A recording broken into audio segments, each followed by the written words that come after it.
welcome and good morning in the next lecture of the radar and TV engineering. Today we will discuss about the CCTV or CCD cameras and picture tubes. In last lecture, we have already discussed about the TV transmitter and the TV receiver system. In the TV transmitter section, we have already discussed the each section of transmission system or fundamental of the TV transmitters. And in the next section, we have discussed the receiver section. In the receiver section, we have discussed about all the type of blocks of receiver system, all in component of the receiver system. Now we have the main part of the TV system is the camera tubes. In previous lecture, we have already discussed the types of the camera tubes and picture tubes. Now we will discuss today CCD cameras and picture tubes. So cameras is used in to capture the pictures, and the picture tubes are used at the receiver sections.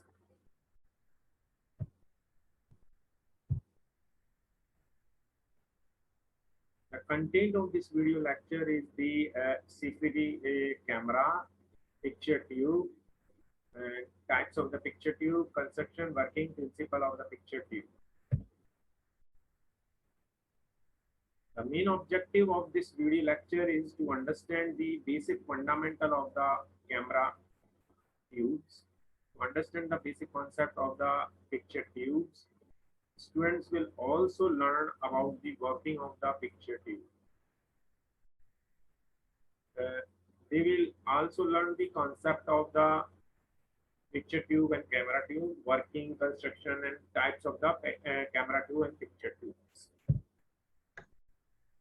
The outcome of this video lecture, student will understand the concept of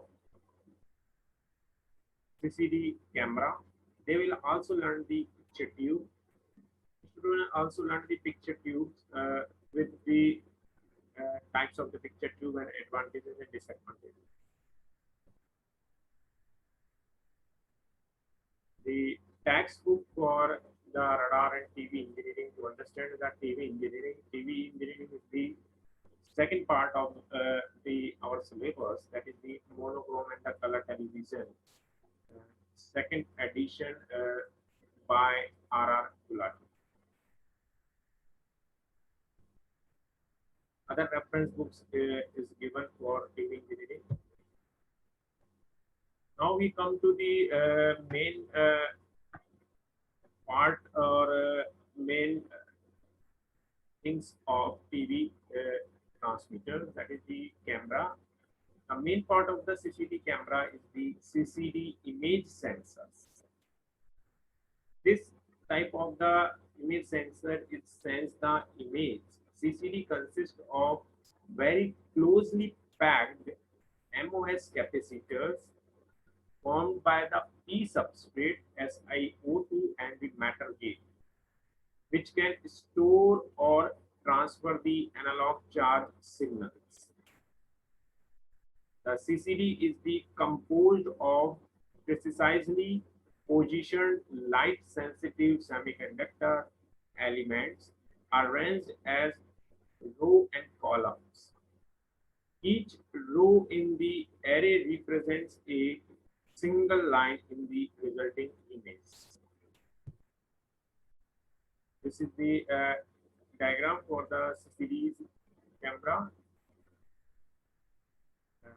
This is shown the how the charge is moved from the plus V to lower, and the working of this CCD is the application positive potential to the gate.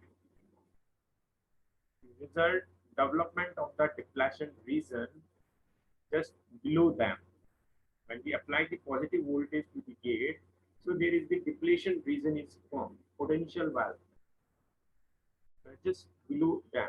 When any image is focused onto the silicon chip, electrons are generated within it. The number of the electrons depend on the intensity of incident light, and hence depth varies according to the applied voltage. The number of the electron depends on the uh,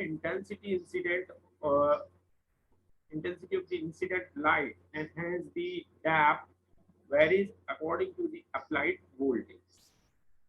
Once reduced, they collect in the nearby potential wells.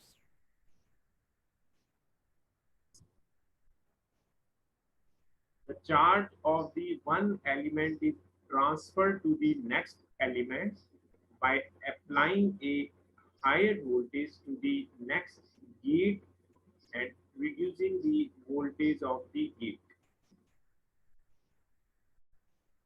The gate electrodes operate in group of three. For good resolution, we assign a three capacitor pixels. The charge transfer is carried by the multi-phase clock applied to the gates. After one complete clock cycle, the charge pattern moves from one stage to the next as an analog shift register. CCD camera, the sensors and vertical shift register, horizontal shift register, output. This is the image of CCD cameras, and that sensors are arranged with the vertical shift registers. Sensors are connected with the shift register, and horizontal shift registers is connected with the vertical shift register. Scanning steps into the two integrate period. One set of the electrode is supplied with the constant voltage, creating a deflection vision. Duration 1 to 10 seconds. Without period, phase clock pulse applied to the transfer stored charge to storage section. Duration is 100 microseconds. CCD sensors fabrication method. The frame storage transfer mode, interline charge transfer mode, and frame interline charge transfer mode. So here the how the sensor sends the image and they convert it into the output of camera is given by this image. So this is the photo sensors, vertical shift registers, and we have the horizontal shift registers and the amplifiers. The photo sensor sends the image, and the image is given to the vertical shift registers. Correspondingly, we have a horizontal shift registers and amplifier. So output of the shift registers is given to the horizontal shift registers, and it is goes to amplified. So finally, we get the amplified output of the CCD sensors or CCD cameras. So image is converted into the electrical signal. Here, the picture shows that the yellow light is illuminated, and step by step it is goes to the electrical signal. How the process is followed is given by this picture. So through this system, we are able to understand that the image is converted into the picture, electrical signal, or any photo is converted into the electrical signal by the CCD camera. The CCD image scanner consists of a large number of CCD devices arranged in the rows and columns to form an image area. Individual lines are addressed sequentially using an address register. The output circuit will contain the electrical representation of the picture information. It does not need an electron gun beam, high voltage, or vacuum envelope of conventional camera.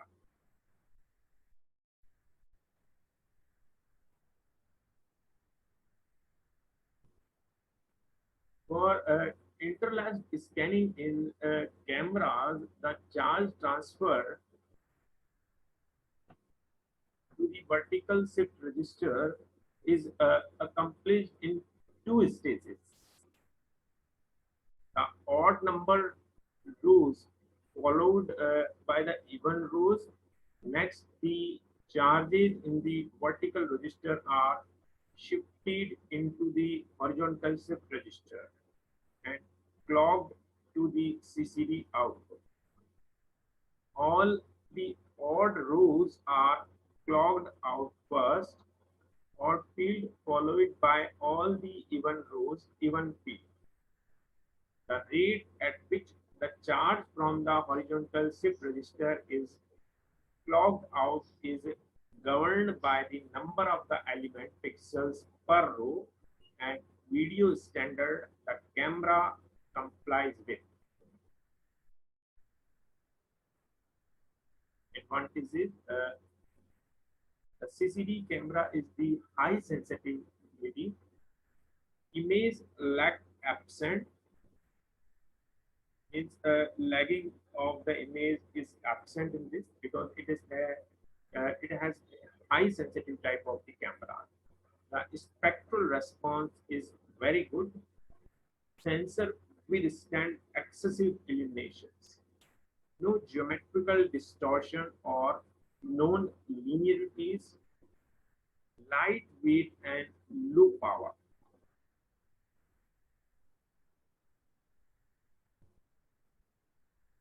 Limitations: requires the external processing unit, relatively high power consumption, expensive. So these are the some limitations for the CCD cameras for image scanning that requires the external processing unit, uh, high power consumption, and the extensively expensive. The main application of CCD camera, it is used in the barcode scanners. It is used in the scanning of barcode at the malls, at the shopkeepers, or in the library. Camcorders, it is used as a camcorder to convert the image into the code form, and fax machine. It is used in the fax machine also. So these are the application area of our CCD cameras or CCD camera.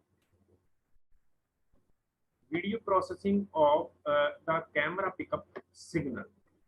How the video is processed by camera pickup signal. The optical image is focused by the lens on the glass face of target plate. The lens regulates the light by the iris built into the lens housing. The output of video signal is taken across the load register.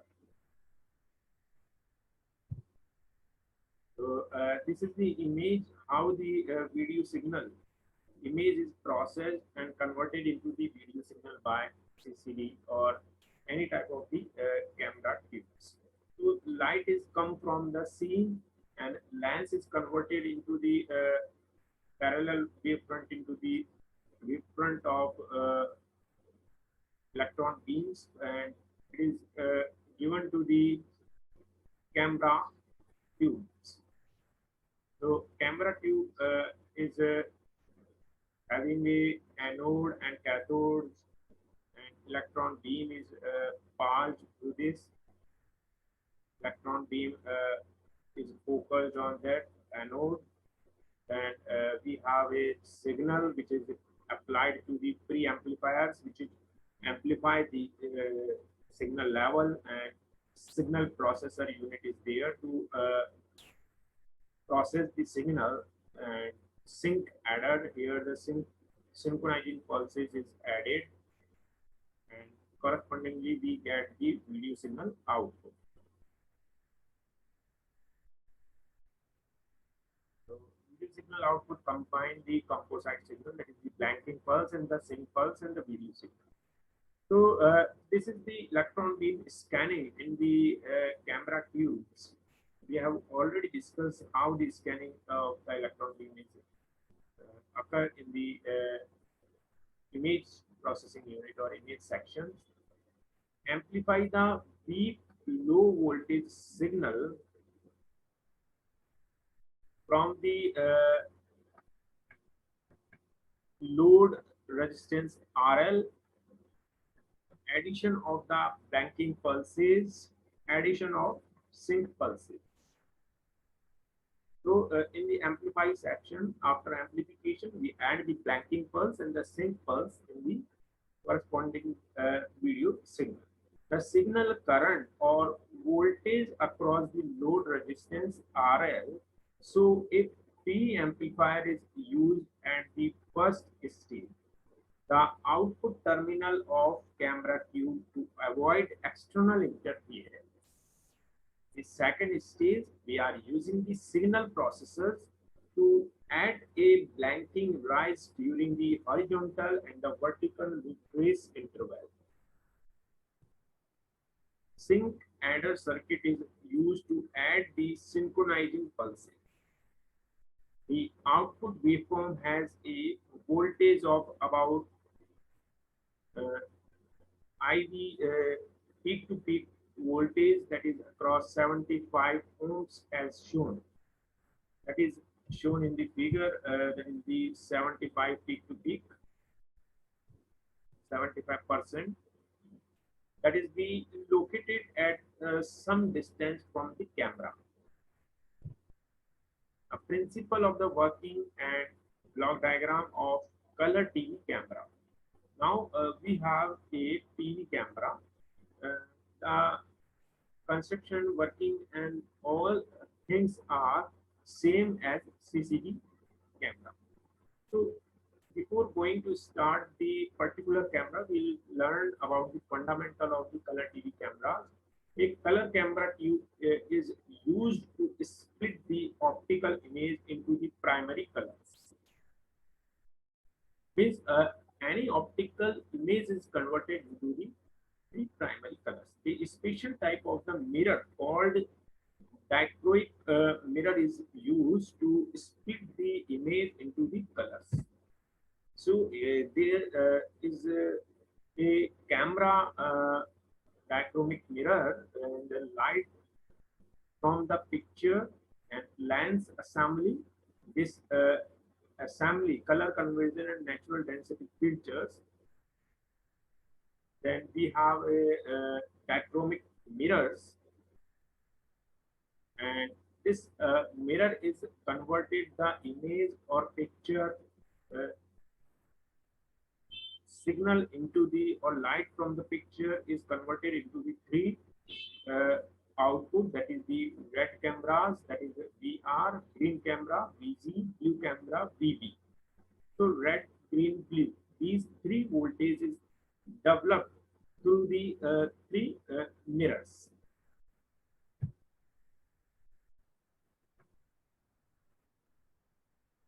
That is the red dichromic mirror reflect the red colors and allow other color to pass through it. The scene is the focused by the zoom lens package on the dichromic mirror setup, and they are passed through the color filters. These filters can provide the precise primary color images. Each camera tube develops video signal voltage proportional to the color intensity received by it.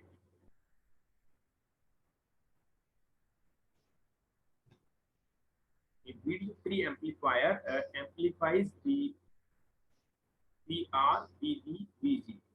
50 voltage signal.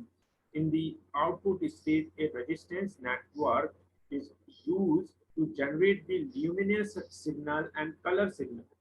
So resistance value are so related such that the luminous signal Y equal to the 0.3 R plus 0.59 G plus 0.11 B. If only red color light is focused, then we have only the red camera output VR. Then Y equal to the 30 upon 30 plus 70, that is VR equal to the zero point 0.3 VR.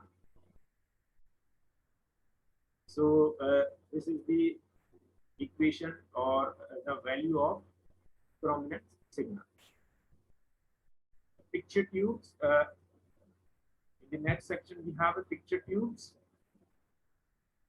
So camera tube is a tube or device which convert the image or the light signal into the composite video signal. And picture tube is a device or tube as a CRT which develop the picture at the screen through the electrical or video signal. The size of the picture tube is generally denotes the diagonal length.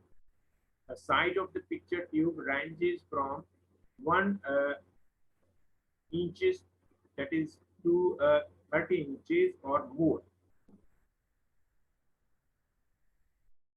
So 30 inch equal to the 76 centimeter, because the 1 inch is correspondingly completely 2.5 centimeter, equivalent to 2.5 centimeter. And so we have a picture tubes of 1 inches to the 30 inches or more than 30 inches available nowadays. Most of the commonly used tubes in the black and white TV and the color TV are 51 centimeters and 36 centimeters screen size. And this size is measured in the diagonals always. So black and white TV is available into 51 centimeters, and the our color television is available in 36 centimeters. The tube example is the tube 500 AMP4 has the diagonal length 500 millimeters, that is 20 inch. The last alphabet P specify the screen is the phosphorus screen. Another monochrome picture tube specification is given here, that the commonly used picture tubes manufactured in India and marketed by the BEL, that is Bharat Electronics Limited, are 310 C1P4, 470 C1P4, 610 C1P4, 590 C1P4 picture tubes employs the electrostatic focusing and electromagnetic deflection.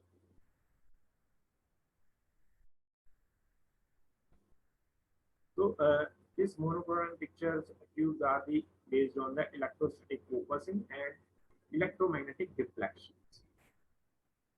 Now we have the constructions and working principles of monochrome picture tube.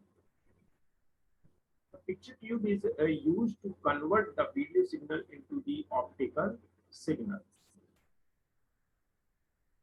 We have already discussed that picture tubes are monochrome and color television picture tube, which is used to convert the received video signal into the optical signal. But a camera tube is convert the optical signal into the video signal. This is the difference between the picture tubes and the camera tubes. Now construction. In the construction, we have the main part of the monochrome picture tubes, that is electronic guns, focusing anodes, deflection coils, final anode, phosphorus screen, external conductive coating. So this is the image of picture tube, that is the monochrome type picture tube. And in this picture too, we have a cathode and anode. The base cathode will generate the electron beams, and it is focusing by electrostatic focusing, and some deflection coil is available for deflections, and this arrangement is into the glass envelopes. The cathode will generate the electron guns and electron beams, and this beam is uh, arrived at the phosphorus coating of screen. So inside of the screen we have a aluminized coating, and in between of the glass and aluminized coating we have a phosphorus coating. This is the important coating to display the pictures. And inner of the this tube we have an inner inductive conducting coating, aqueduct conduction coating.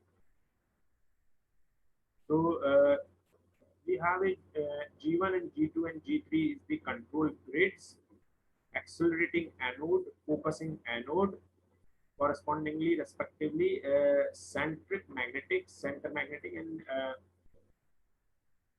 error magnets. We have here the EHT is equal to the 18 kilovolt, and some deflection coil arrangement is also in this picture. So this is the basic architecture of the picture tube for monochrome color television system. Now we will discuss the one by one part of picture tube. The electron gun unit consists of cathode, control grid, and accelerating anode. It is indirectly heated by a filament. Thorium, tungsten, or borium and strontium oxides are having low work function and so release a sufficient number of electrons of when heated. So in the electron guns, the electrons is generated by the filament. So cathode will generate and control the electron gun. The control grid is used to control the flow of the electron from the cathode. It is also in the form of cylinder and for flow of electrons. Screen grid is maintained at 400 volts and focusing grid is maintained at 600 volts. Through this base pin, only the rated voltage for different grids are supplied. Electrostatic method is used to focus the electron beam. The positive potential at the accelerating anode is extended. This is considered as first lens action. Screen grid and focus grid forms the second lens system. The focus anode is larger in the diameter and also its potential is higher than the first anode. The voltages given to the grid are so selected that the second convergence point is on the screen picture tube. Deflection coils. Electromagnetic system is used to deflect the electron beams in the horizontal and the vertical direction. So the deflection coils is available here to deflect the electron beam in the horizontal and vertical directions.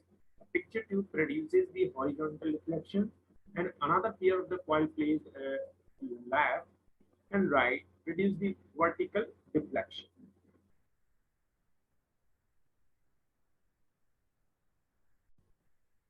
The two pair of the coils are collectively called deflection yoke. The deflection yoke, centering magnet and pin torsions magnet are also provided for centering electron beams. So this type of the deflection yoke maintain the electron being in the center of the picture tube at the moment of electron beams at corners. Final anodes to provide the sufficient velocity and energy for electron beam, a final anode is included in the tube.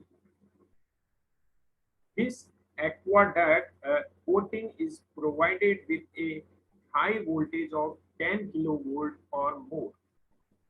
The secondary electrons emitted from the screen are attracted by these coating.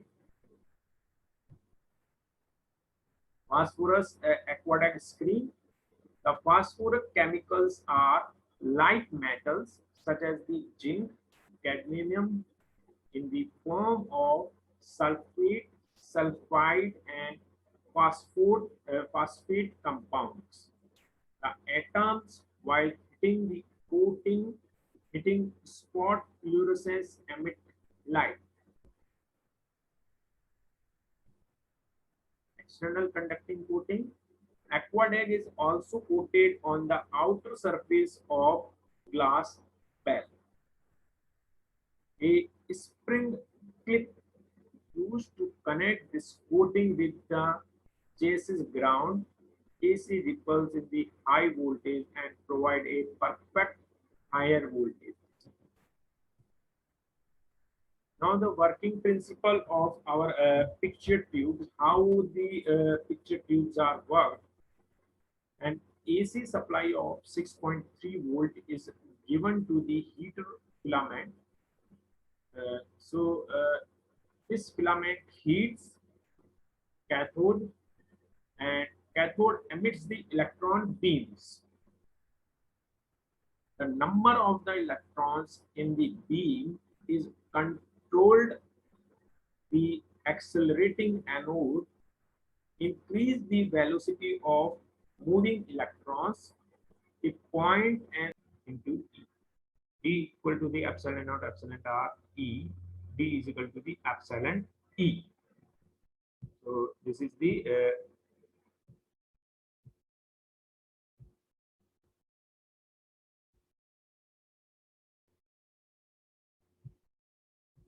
thus the dielectric constant or the relative permittivity of the material epsilon r is the ratio of the permittivity to the free space. If the electric field is too strong, then it begins to strip electrons completely from the molecules, leading to the short-term conduction of electrons within the media. This is called the dielectric breakdown. The maximum strength of the electric field that is a dielectric can tolerate priority to which breakdown occurs is called the dielectric strength. In the linear dielectrics, the permittivity epsilon does not change with the applied field E.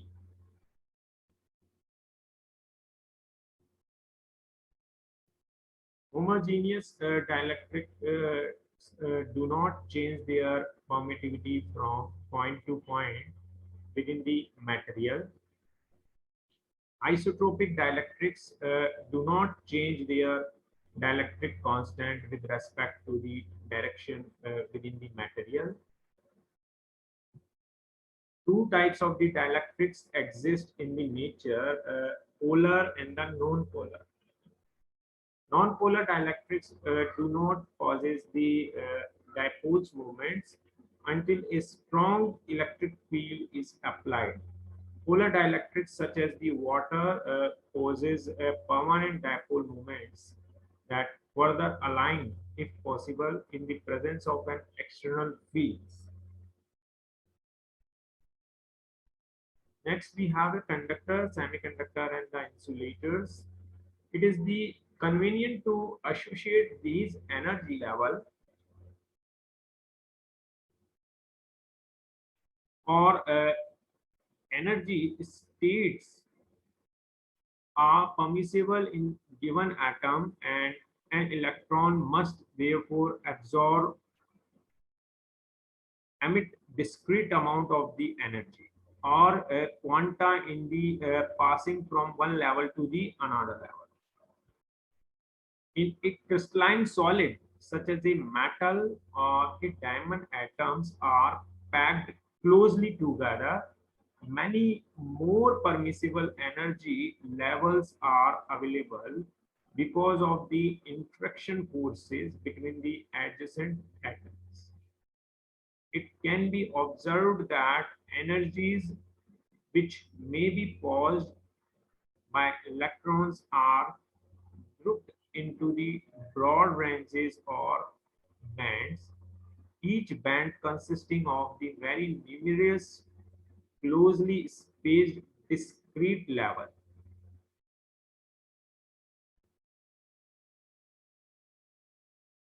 At a temperature of the absolute zero, the normal solid also has a every level occupied, starting with the lowest and proceeding in order until all the electrons are located. The electrons with the highest least negative, that is energy level, the valence electrons are located in the valence band. If there are permissible higher energy level in the valence band, or if the valence band merge smoothly into a conduction band, then the additional kinetic energy may be given to the valence electrons by an external field, resulting in an electron flow. The solid is called a conductor. The filled valence band and unfilled conduction band are shown for the conduction. So, in the case of the conductors, the filled valence band and the empty conduction band. There is the no energy gap in the case of the conductors. There is an energy gap in the case of the insulator in between the filled valence band and the empty conduction band. Next, we have the semiconductor materials. In the semiconductor material, we have a small energy gap as compared to the insulator. So there is the small energy gap in between of the filled valence band and the empty conduction band. If, however, the electron with the greatest energy occupies the top level in the valence band and a gap exists between the valence band and the conduction band, then the electron cannot accept the additional energy in the small amounts, and the material is an insulator. The greatest energy occupied to the top level in the valence band, and a gap exists between the valence band and the conduction band. In this case, there is the energy gap between the greatest energy gap between the conduction band and the valence band. The electron cannot accept the additional energy in the small amounts, and the material is an insulator. So this type of the material is known as insulators. The band structure is the indicated in the above figure. Note that if a relatively large amount of the energy can be transferred to the electron, it may be sufficiently excited to jump the gap into the next band, where the conduction occurs easily. Here the insulator breaks down. An intermediate condition occurs when only a small forbidden region separates the two bands as indicated in the figure.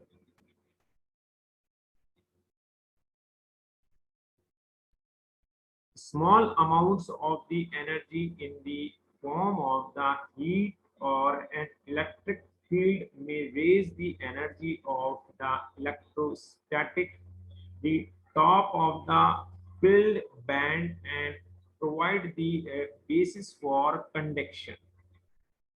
These materials are insulators which display many of the properties of the conductor and are called semiconductors.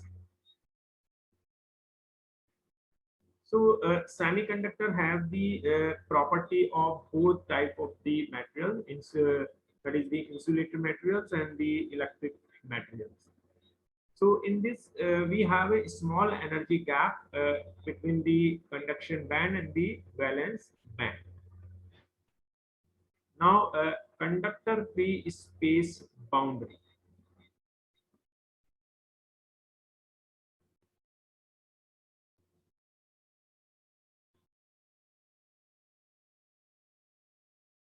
When suddenly the charge distribution is unbalanced within a conducting material, there suddenly appear a number of the electrons in the interior of the conductor.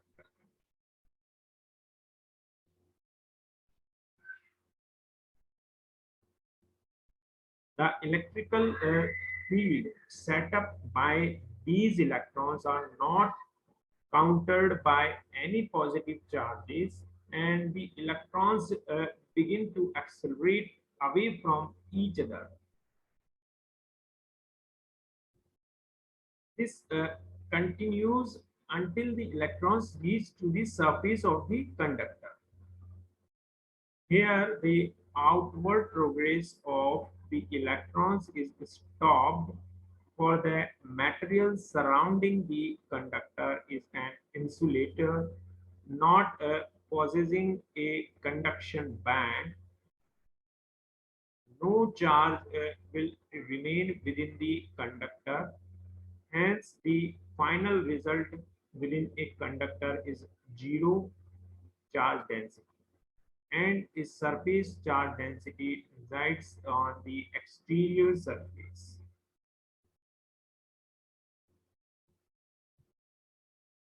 Also, for a static condition in which no current may flow, the electric field intensity within the conductor is zero.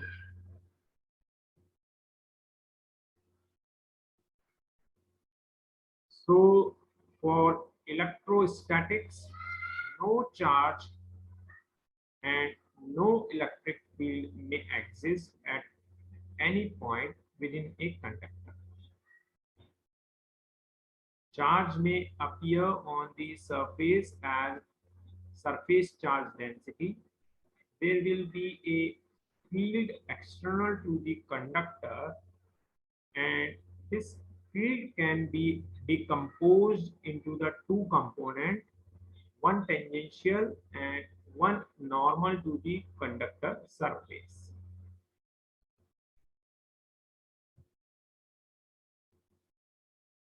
This is the free space conductor. We have a one normal and one tangential component of electric field vector and electric field density.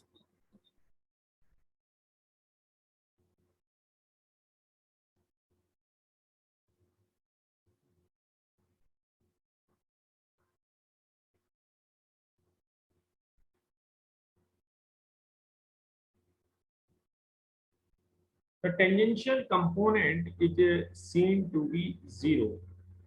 From this, you are able to understand that the tangential component to be zero. There will be a field external to the conductor, and this field can be decomposed into the two components, one tangential and one normal to the conductor surface.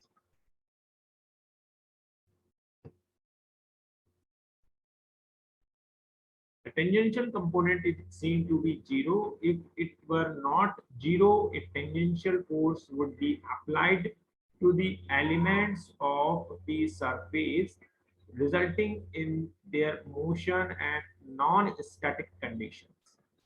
Since static conditions are assumed, the tangential electric field intensity and electrical flux density are zero.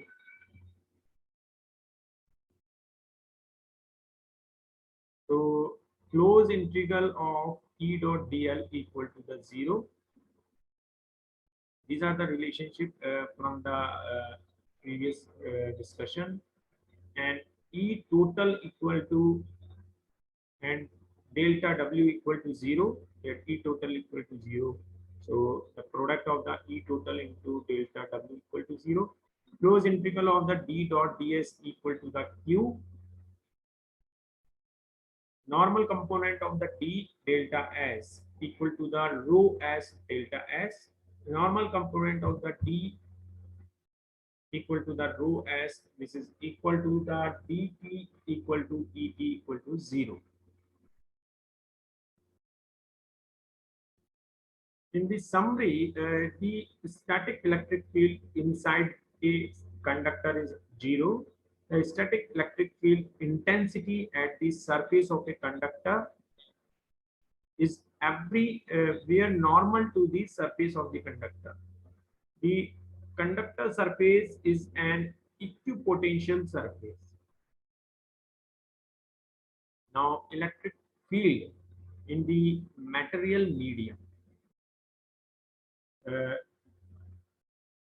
we have discussed the conductor, insulator, semiconductor materials. Now we have to discuss the what is the electrical field in the material medium. Consider the charge distributions only in the free space and found its effect in the terms of electric field intensity, electric flux density, electrostatic potential.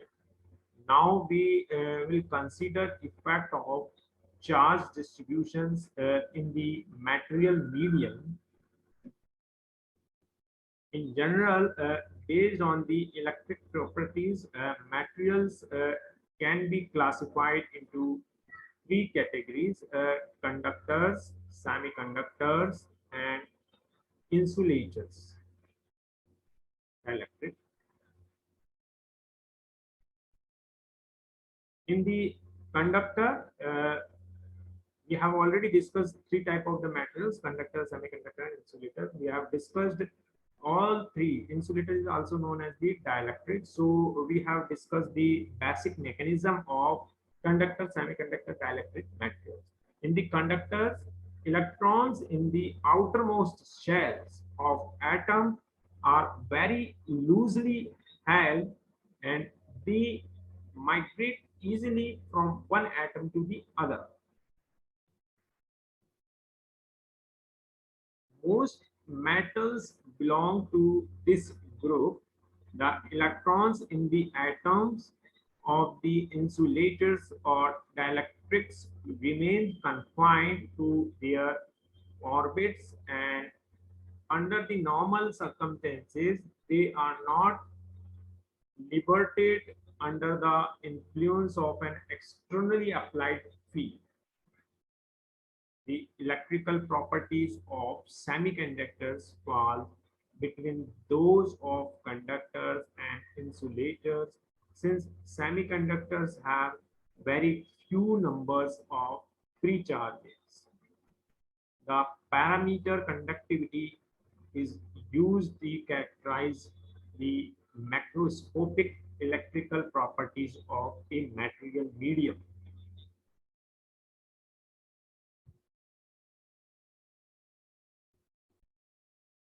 Now, in the next section, we have some multiple choice question on the basis of the conductor, semiconductor, insulator, dielectric materials, and electric field in the materials, and current continuity in the uh, conductors, and conductor, current, etc.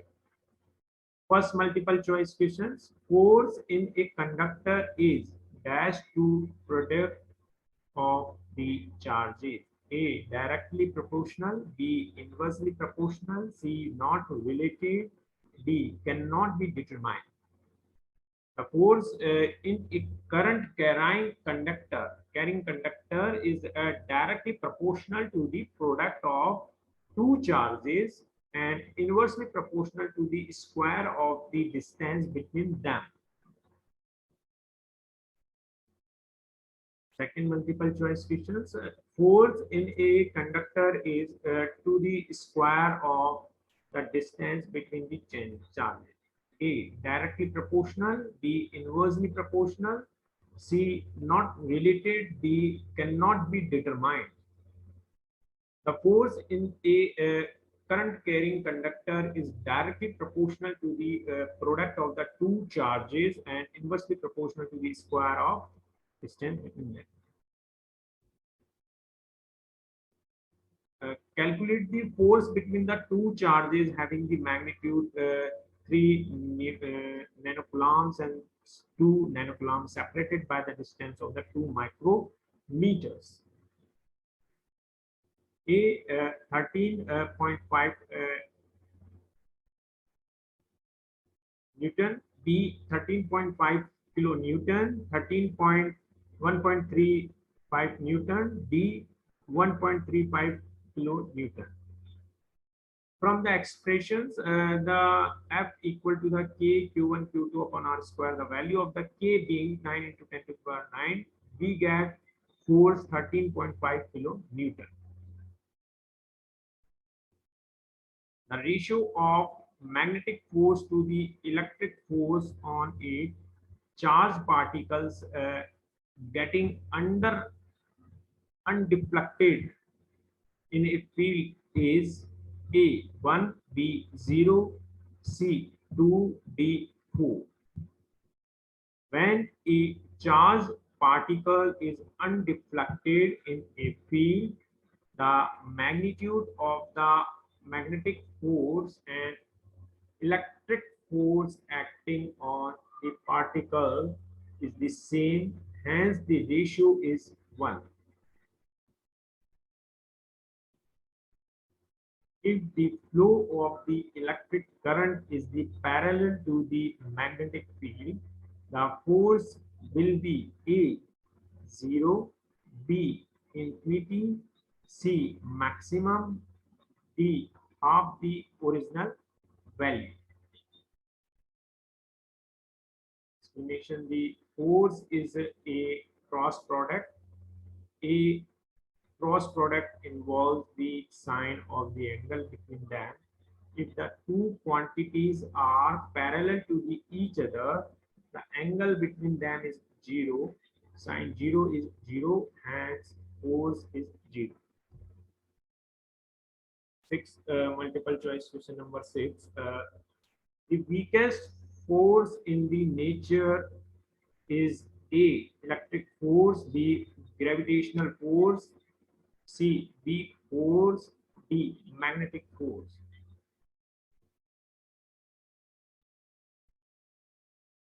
Gravitational force is the weakest force in the nature as it does not bind anything strongly with its help.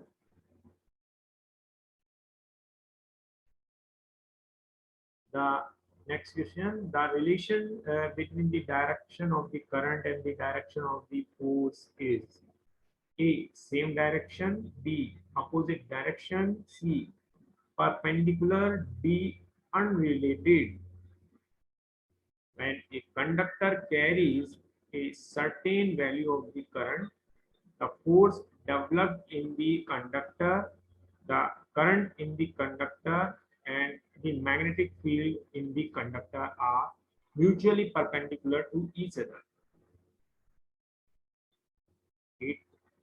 By increasing the temperature, the resistance of a conductor A increases, B decreases, C remains constant, D initially increases then decreases.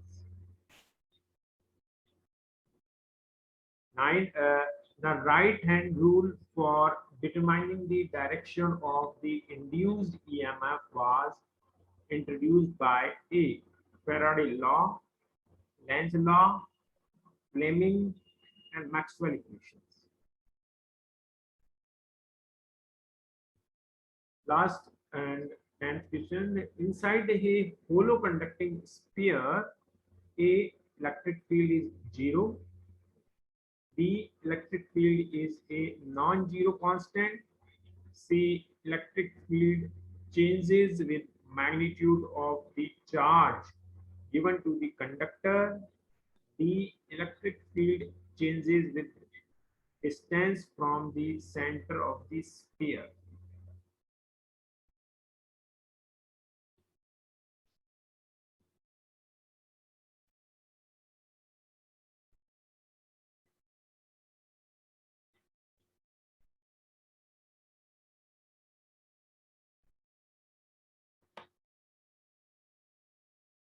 So the conclusion of today's lecture that after watching this video, student will understand the concept of the current, current density. They will also learn the conductors and the conventional and conduction type current in the conductors. They will also learn about the continuity of currents in the conductor. A part of this, student will understand the concept of the conductors, insulators, that is known as dielectrics, and semiconductor type of materials. They will understand the energy gap relationship between the three type of the materials such like conductor, insulators, and semiconductor. The student will also understand the electric field in the conducting materials or different materials. So in the coming lecture, next lecture, we will find the electric field in the conductor, insulators, that is known as dielectric, and semiconductor materials. So after watching this video, student uh, outcomes of the this video is that student will learn the continuity, conductor, insulator, dielectric materials, semiconductor materials. They will learn the current and conductor and electric field in materials. Thank you.